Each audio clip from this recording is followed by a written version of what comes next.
the American debt trap is real. And in this video, we're going to talk about it. So I'm here in downtown Summerlin, and this is where the wealthy people are. And you can see it by the cars. You see a Raptor, you see my Jeep, you see Hummers, and you see a whole bunch of really, really nice cars.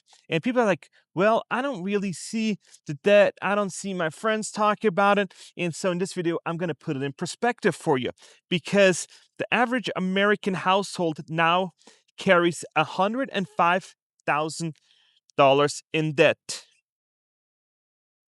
The average American household now carries $105,000 in debt. Not total, not combined with other people, just you and your family. And the scary part is most Americans don't even know the real number. And everybody thinks they're just a little bit behind, but facts is they're buried. And so I've asked you guys, why are Americans pretending to be rich while secretly broke? And this is from my poll. I'm reading it off of my poll as I speak. So what do you think the real reason is?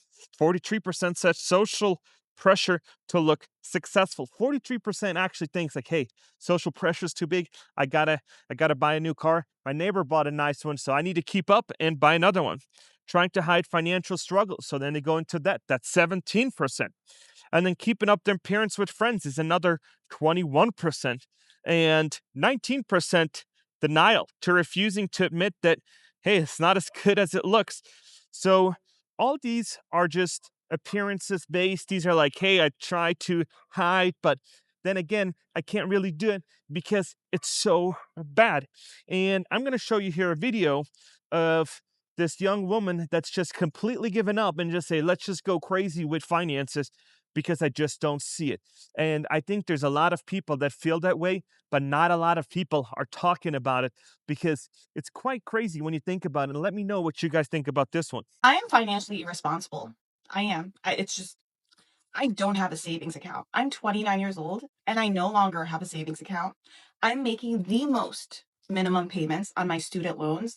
I graduated college back in 2018, still paying off those loans. The most minimum payments. I'm living back at home. I don't have my own car. I obviously don't have a home. Instead, you know what I do? I buy tickets on impulse to go to Italy, to go to Europe. I use Afterpay, I use Affirm, I use Klarna. I get my groceries on Instacart for the whole buy now, pay later feature. And I don't care. I really don't. Like, I'm being so for real right now because the way things are looking, living here, making a life, that American dream, I'm gonna have my own house. I'm gonna have my own family here. I'm gonna have so much money. I'm gonna be rich. That's little me she'd be deceased. She would be quaking, shaking in her boots if she saw the state of this right now, because that's so impossible. Like BFFR. Maybe you're not as financially responsible as me, but I think we can all agree this isn't life. This isn't life.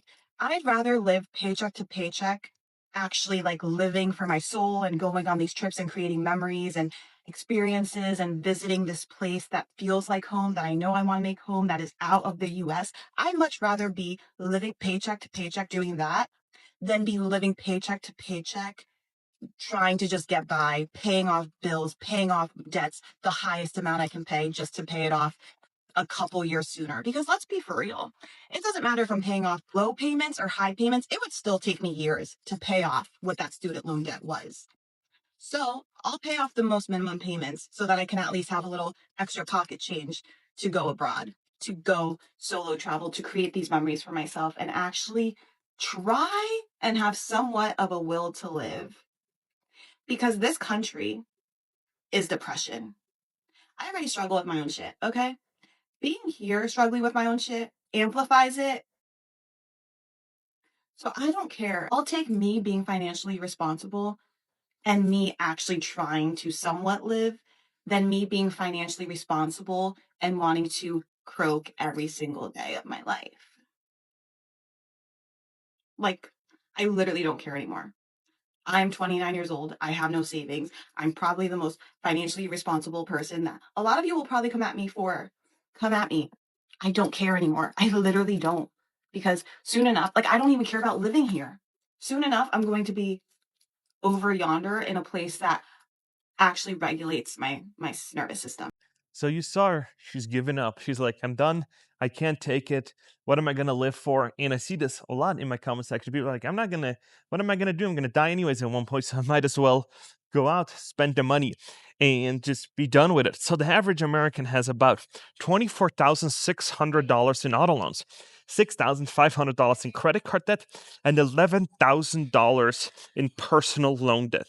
So this is crazy, and we're looking at it like, okay, what are we going to do about that? And you saw her, she's like, I'm not going to care, I'm just going to go on to a trip, I'm going to go next, and I don't even care where I'm going to go, and I'm just going to finance everything to the max and see what is going on. And I'm here in downtown Summerlin at the Apple store. And the funny part is, when I talk about struggles, I'm talking about people can't make it. I'm right here in front of the Apple store. And if you like content like this and you want to know what is coming, how Americans are doing, and you like this type of content, please like and subscribe. That would really help out the channel, and that will get more educated viewers like yourself. I think the US, and correct me if I'm wrong, is the only country that kids come online, complain about, I don't have enough money, I'm not making it with $1,600 iPhones, $200 sneakers, while they're out eating out at Chipotle, doing this other stuff, and saying, I can't make it, I got all these debts, I got all these obligations. And then comes to find out, it's like, yeah, and you over leverage yourself, and now you're paying the price. The bill will always be due. It's just now or way down the road. And the longer you put it off, the more pain you're gonna be in. And now, when you're talking about finances, you're talking about family, you're looking at, I want to own a house. So this is the average mortgage in the US is $270,000. And this is rising every quarter because inflation, life just gets more expensive. And so the median mortgage payment is about $2,000. And with 6.5% interest rates, and I know they've kind of been coming down, it is starting to bury people. I've been reading articles that a lot of Americans are now upside down on their homes. The deposit they've put down is almost wiped out if they have to sell it. And so they're saying, like, "Ooh, I can't do this. I'm just stuck." And that's how it goes. So you have a house now, right? You need a car to get around. And that's the second biggest problem is that people need a car to get around. So car prices through the roof. And what's your next car? It's not that you're buying a car, you're basically buying debt. The average American now owns about $24,000 on their car. And now let's look at the payments because Americans love to shop on payments. New car, $749 a month. And we've seen numbers as high as $1,100, $1,200 on my channel because people are just like, you know what?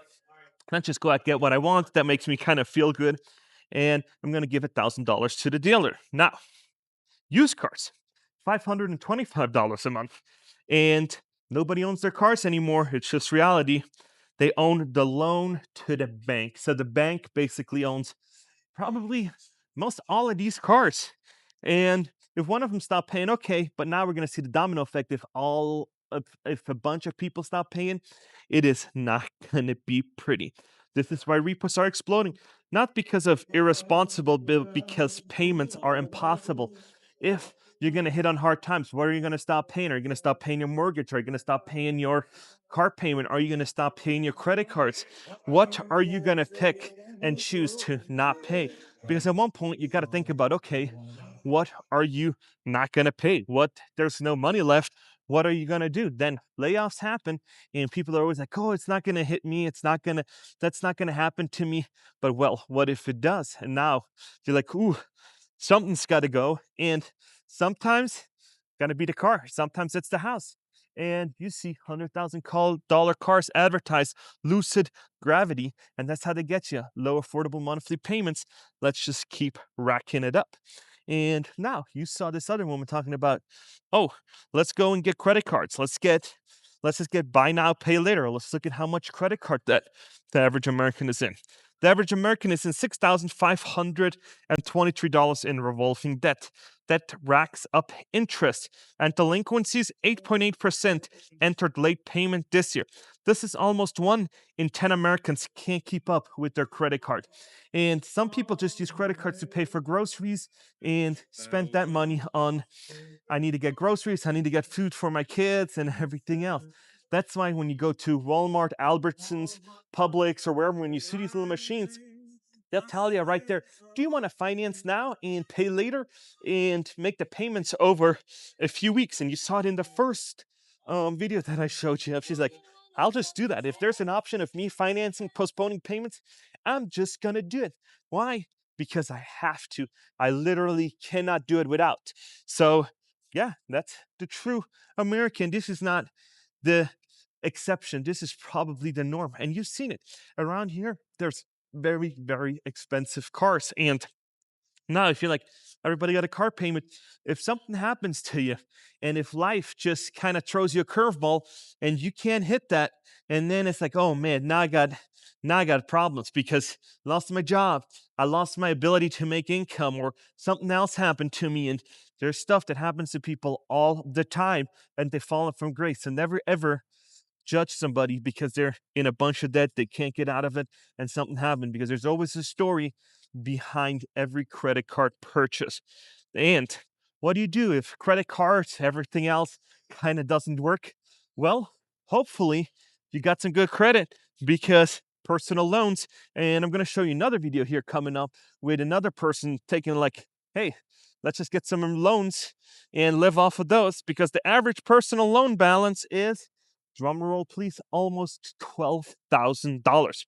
And this one's dangerous because personal loans are usually used to cover emergencies, homes repair, medical bill, wedding, debt consolidation. Most Americans aren't borrowing for luxury, they're borrowing to stay alive. And when I think about that, it makes a lot of sense that people need to borrow for an emergency. If you have something, you have surgery, you have medical debt, and I have a news article in the description below where you can look at all these facts where I got it from, because it is brutal. When you're looking at every one of these factors, people are not doing well. They're staying afloat with a smile while they're actually drowning. And now let's look at the interest rates. On average, a personal loan has about 11.14% interest rate. So this is absolutely crazy. So they're not digging themselves out of the hole, they're actually digging themselves deeper and deeper. And now we're going to watch this other video of this creator, Caleb. He does like financial audits, and let's see what some of these people are doing with their personal loans. So I took the loan out to fund my emergency fund. Where is this emergency fund today? I saw about $1,000 in savings, which, by the way, dropped from 2,500. I spent some of it On what emergency? learning how to do hair extensions. That's an emergency? I wouldn't say it's an emergency. What do you think an emergency fund is the money for? out of the emergency fund to buy a class for extensions. A class? Are you a class taker on just everything? I am a class taker. That's Okay. how I get good at what I do. Take course careers in accounting class, please, because that's what you actually need to learn. Because you need to learn how to manage this damn business. The interest rate on this is 28.64%. Yes. Okay, so originally it wasn't for the emergency fund. I just thought that would be a good idea. What, 28.64%? Just to have an emergency fund going. Oh, it is great. I didn't At like 20, at 30%? Yeah, that's not great, but I it's not great. I didn't want to not have an emergency fund. I didn't want you to not have an emergency fund either, but this is debt that you are owing and you are losing more money on it than is sitting in there. If you took out a debt at 1% and it was making 5%, you could pay your minimum monthly payment through the money that you took out, and you could still make some more on top of it. In this case, you would literally be losing money on a monthly basis in order to pay this off. That's not an emergency fund. It's just an IOU at a loss. That doesn't make sense. And I need you to know that, because you'll do it again. But it just feels good to have that money in there in case something happens. So you saw it. This guy took out a loan at almost 29% interest, and spent it all because it's like, it's free money. I got a loan for an emergency fund. And all of a sudden they're like, let me just go spend it on something, on hair extensions, classes, or whatever. Comes to find out, should have never done it. And I just want to tell my audience all the time, make sure you put an emergency fund in place. Make sure you save up. And if you're like, oh my gosh, I'm so struggling, I just can't do it, download one of these apps that rounds up every transaction you do and then invest it. Do something with it. And then all of a sudden, over time, it's $100, 200, 500, 800, 1,000, 1,500, 2 grand. It's going to take you time, but that's the only way how you can literally dig yourself out is making more money, making better choices. But yeah, at 30% for a personal loan, that is going to kill you. And especially if you're going to spend money on doing other things, it is just bad after bad decisions. And this is where it's going down. People are like, I'm smiling. I'm kind of awkward. I know it's not right, but why care? Let's just keep on rolling because it's what everybody else seems to be doing. Everybody else seems to be doing fine. If you met them and you're like, man, what did you just do? I took a class. And I know you guys have friends like that that just said, oh, I have friends that just taken this class. Comes to find out they finance everything. They're not going to come out. They never ever would come out and tell you, you know what? Everything's financed in my lifestyle. Everything is. So, yeah. And now, like I've been saying, what do you need an emergency fund for? If you have medical debt. And Americans cover it up. The 43 millions of Americans have medical debt in collections. That's 13%. That's 13% of the entire country. In some states, it is nearly 25%. You can verify this with the article in the description. It is brutal. And the median medical debt is $703, but in many states, it's over $900. And this is not healthy. This is poor management, drowning in debt, bad money habits, and you just got to get that a medical emergency saved up. You've got to do it. And use an app, use AI, or put it in a glass jar, or do something. But yeah, foreclosure delinquencies, red flags everywhere. Mortgage delinquencies are rising, auto delinquencies are rising, credit card delinquencies are rising, foreclosures are up 6% year over year, personal loan delinquencies are up 3.5%. The average American is behind. The system is failing. The system that was kind of meant for you to use that money to make more income, to take out debt, to then fund more money and kind of fund expansion. If you use that to fund your lifestyle, it can go down in a disaster. And this is what we're looking at. So let's be honest, the average American doesn't have $105,000 in debt because irresponsibility. It's because everything around them became unaffordable. Housing, can't afford that anymore. Cars are unaffordable, food unaffordable, healthcare unaffordable, insurance unaffordable. The only way out in the system is you borrow more and you dig yourself in even deeper. This is how it goes. So real wealth in America isn't a nice car, not a big house, it's not a vacation. In reality, it's being debt free, of trying not to keeping up with the Joneses. And even though I say, oh, you can do it, it is actually really hard to break the psychology pattern of all of this. And so I'm here to tell you, you can do it. You just got to put your mind right. You got to learn better money habits. You need to put your mindset right so you can learn those better money habits. If you're feeling squeezed, drop a comment. You're not alone. Millions of Americans are behind. And if you're debt free and you were in debt and you experienced 2008, I know some of you guys lost everything during 2008. Let me know how you got back on your feet. So if there are other people are watching this and saying, I can never ever achieve this, how did you do it? And so share some advice. I will pin the best one. So please share your advice. It's valuable for some other people that are watching this. And thank you for watching.